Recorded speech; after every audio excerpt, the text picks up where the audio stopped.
बहुत समय पहले की बात है। एक गांव था चंदनपुर। वहां पर बहुत सारे लोग रहते थे और एक किसान था रामू नाम का। वह बहुत गरीब था, लेकिन उसके पास दो गाय थी जिससे वह अपना खर्चा चलाता था। लेकिन उसकी पत्नी इस बात से बिल्कुल प्रसन्न नहीं थी। वह उससे हमेशा झगड़ा करती थी कि तुम कमाते नहीं हो, तुम बस ये दोनों गायों का ध्यान रखते हो।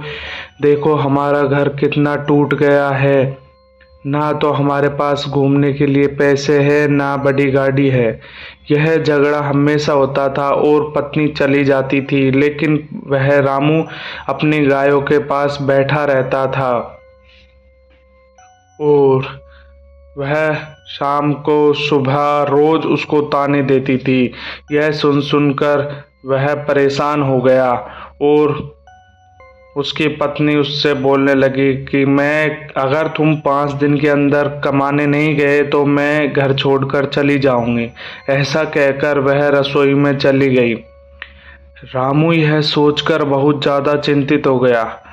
तभी उसने देखा रसोई में बहुत सारे घी के डब्बे थे, रबड़ी थी जो कि उसको पता नहीं था, और उसका पति अंदर से चिल्ला रहा था।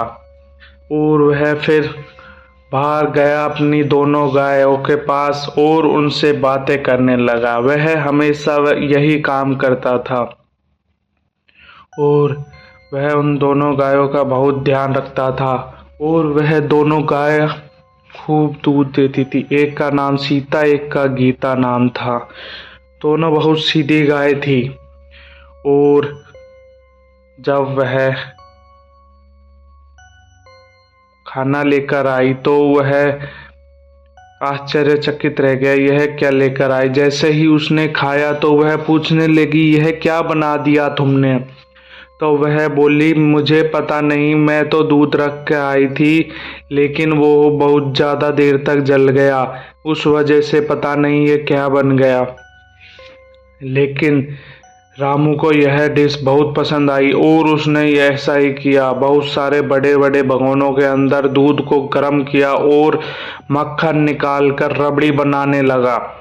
और वह बहुत सारी रबड़ी बना लेता है और सोचता है अब तो मैं यह बेचकर अमीर बन जाऊंगा।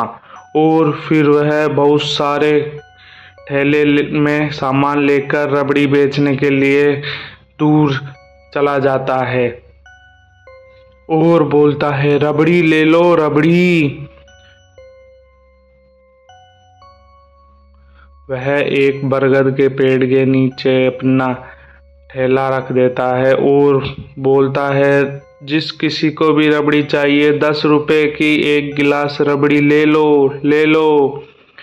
लेकिन उसके बगल में एक दुकान थी नथुलाल की, जो वह रबड़ी का बहुत बड़ा व्यापारी था।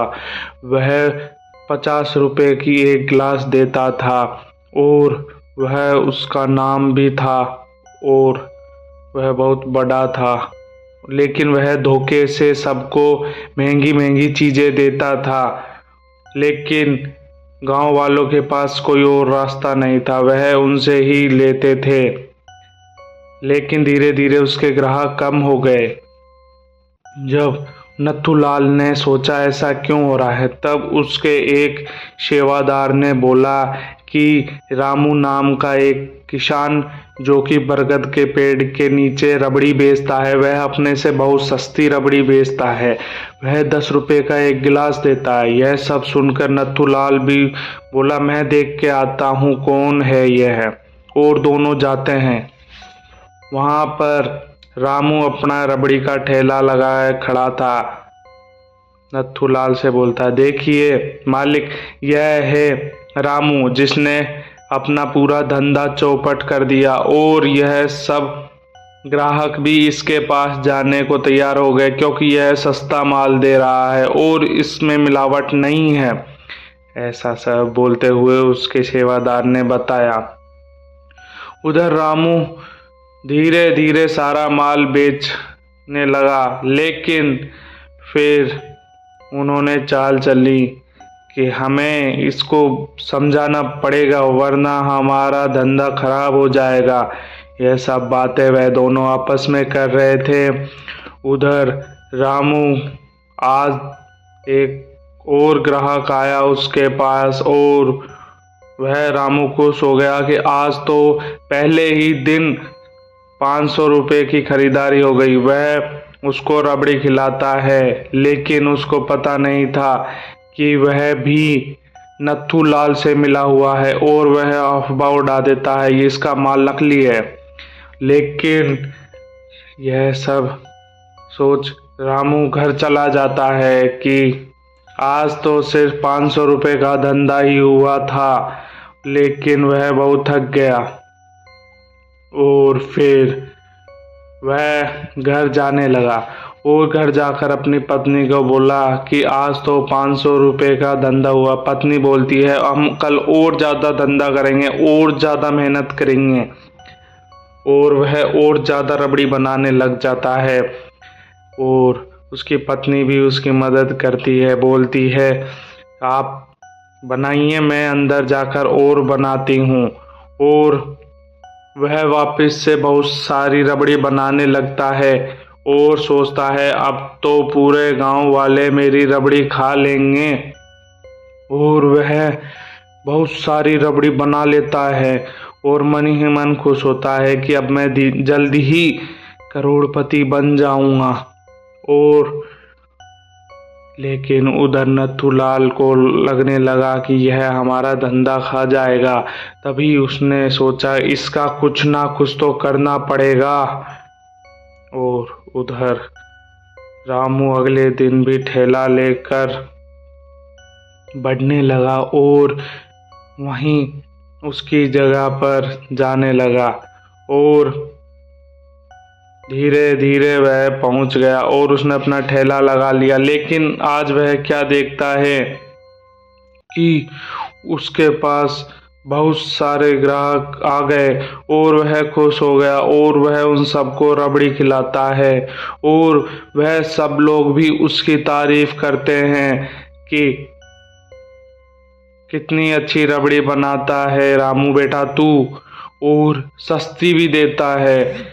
सब लोग उससे रबड़ी खाते हैं और बहुत ज़्यादा खुश हो जाते हैं। लेकिन यह देख नथुलाल बहुत ज़्यादा परेशान हो गया और वह बोलता है कि हमें इसका कुछ ना कुछ करना पड़ेगा। तुम ऐसा करो अपने 2 गुंडों को भेजो उसके पास। और एक आदमी जाता है अपने 2 गुंडे लेकर, बोलता है तुम यहाँ से ठेला हटा लो वरना हम तुम्हारे ठेले के साथ तुम्हें भी गायब कर देंगे, यह नथुलाल जी का एरिया है। ऐसा बोलकर चले गए, लेकिन रामू ने उनकी बातों पर ध्यान नहीं दिया और वह रबड़ी खिलाने में वापस मग्न हो गया। और फिर वह सोचता है मैं अपने दोस्त के साथ पुलिस कंप्लेन करूँगा।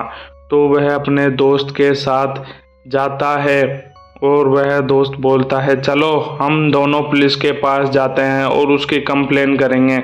और वह दोनों जैसे ही जाते हैं धीरे धीरे नथुलाल को पता चल जाता है और वह अपने 2 आदमी भेज देता है और वे दोनों आदमी ठेले का सामान का रबड़ी सब कुछ तोड़ देते हैं, फोड़ देते हैं और चले जाते हैं। तभी रामू आता है तो वह क्या देखता है कि उसका सामान ठेला रबड़ी सब कुछ टूटा फूटा था। वह जोर जोर से रोने लगता है और फिर वह घर जाकर अपनी पत्नी को सारी बात बताता है ऐसा हुआ मेरे साथ। उसकी पत्नी बोलती है तुम चिंता मत करो, हम वापस मेहनत करेंगे और हम वापस से ठेला लगाएंगे, लेकिन इस बार हम दूसरी जगह लगाएंगे। वह गाय के पास बैठता है और गाय से बातें करता रहता है और बोलता है मेरी तो किस्मत ही खराब है। लेकिन फिर वह 2-3 दिन बाद एक बरगद के पेड़ के नीचे ठेला लगाता है और वह अपनी पत्नी के साथ रबड़ी बेचने का काम चलाता है। और वह सोचता है शायद इधर तो यह गांव के बाहर आ गए, हम यहाँ पर कोई रबड़ी खरीदने नहीं आएगा। मैं जाता हूँ और गांव वालों को बता कर आता हूँ, तुम जब तक इधर ध्यान रखो। और रामू चला जाता है। कुछ देर पश्चात वह वापस लौट कर आता है तो वह क्या देखता है कि बहुत सारे लोग उसके पास आ गए थे रबड़ी खाने। और यह सब देखकर रामू और उसकी पत्नी दोनों बहुत खुश हो जाते हैं और वह उन सबको रबड़ी खिलाने लगते हैं और बहुत सारे पैसे कमाते हैं। धीरे धीरे वह सब लोग अमीर बन जाते हैं और वह नथुलाल की दुकान, जो कि बहुत बड़ी थी, वहाँ पर अब धीरे धीरे सब लोग खत्म हो जाते हैं।